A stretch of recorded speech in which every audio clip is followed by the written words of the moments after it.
Hey guys, welcome back to another episode. This is Eric Double 56 with Tashawn. We booted. By the way, you got your hand. Come on. Flip it. Right, peeps. Sorry about that, but here you go.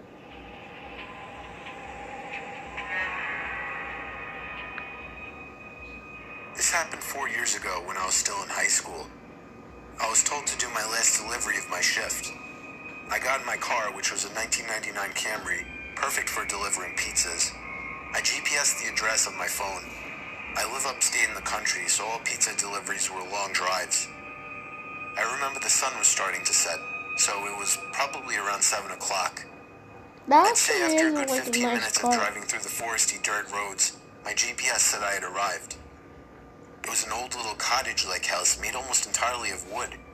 It was sitting all by itself in the middle of absolutely nothing but forest. The lawn was completely unkept, as the grass was almost at knee height. I was used to this kind of thing, so I didn't think much of it. I took the pizza to the front door. There was no doorbell, so I knocked loudly on the door. Within 10 seconds, I heard the sound of footsteps hitting wood on the inside of the house. The footsteps made it to the door and stopped. I started to feel uneasy. I got the feeling that I was being watched. And that's when I noticed there was a peephole in the door. "It's the pizza guy," I called out. I heard a low, harsh-sounding voice on the other side of the door, telling me to bring the pizza out back. I didn't like the idea of going back there. Something didn't seem right. "Are you sure, sir?" I called out. He didn't answer my question. The sound of footsteps didn't move away from the door, so I had the feeling he was still watching me. I almost found myself walking back to my car, but I decided I didn't want any trouble with my boss. The last time I brought a pizza back, he gave me attitude, so I reluctantly walked through the uncut grass and around the small house to the back. I remember there was a shed and a little patio back there. In the patio, there was a table with 4 chairs surrounding it. In one of the chairs, facing away from me, I saw the head of somebody sitting in the seat. I began walking over and said, "Excuse me," but the person didn't even move an inch. "Excuse me," I said again louder. Then from behind me, I heard, "Psst, over here."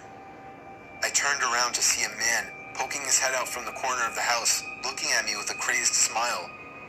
"Come over here, I want to show you something." I freaked out, turned around and ran around the house in the opposite direction, back to my car, for some reason still holding the pizza. I got in my car, started it, and got away from there. On my way back to the pizzeria, I pulled over to the side of the road and called the police. Eventually, I was informed that there was no sign of anybody having been in that house for a long time. I quit my delivery job a few days after that. I have no idea what would have happened to me had I gone up to that man. But to this day, I still wish I had just turned my head to see who or what was sitting in that patio chair.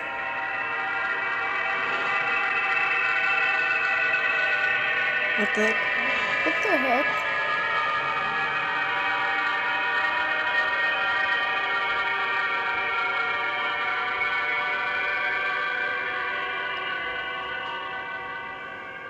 Ew, her head. I hope you guys like this. No, wait. Actually, no, not in there, but we'll go to second episode. Second episode. You get you. I'll never forget this night. The pizza place I worked at was about to close, and I was getting ready to go home when the phone rang. I was working the counter alone that night, so I was taking calls. I picked up the phone. There was complete silence, so I hung up. About a minute later, the phone rings again, so I pick up again. Still silence. I was about to hang up again when I heard the very weak and cold voice of an old woman on the other end. She said she wanted a regular pie delivered. I remained polite on the phone, but on the inside I was screaming. I just wanted to get home and end my shift. I called out to my boss that somebody is requesting a delivery. He told me I had to go. I was upset at first, but I realized it's another tip, and the old ones usually tip the most, so I decided it was okay.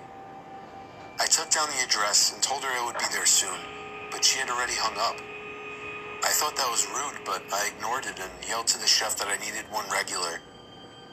My boss told me to just go home after the delivery as the place would be closed. So a little before 10 o'clock, I got in my car and put the address into my GPS. The house was 7 miles away. The GPS took me to the quiet side of town. I arrived to the house. It was a small, one-floor house on a very quiet and empty block.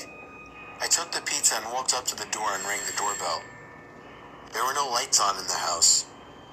I hoped that she hadn't given me the wrong address. I rang the doorbell again. There was still no answer. I was about to give up when I turned my head and saw somebody standing at the window. I got a little freaked out and backed up at first, but I eventually got closer to the window to see the person. It was an old woman, probably in her late 70s. She was just staring at me with a blank expression. I yelled to her through the glass that I had her pizza. She didn't react to what I said, so I screamed it louder. A big smile ran across her face. Not a pleasant, genuine smile. It was a smile that sent chills down my spine. I still remember that exact face she made through the window. I decided that I was freaked out enough and got back to my car and set the pizza in the passenger seat. I had to text my boss about this. I shot him a quick text and started my car, ready to get the hell away. I looked to my right to get one more look, to see the woman standing right outside my passenger side window, giving me the same stare she had given me before. I put my car in drive and floored it down the street, not looking back. My boss never made me do a late night delivery again.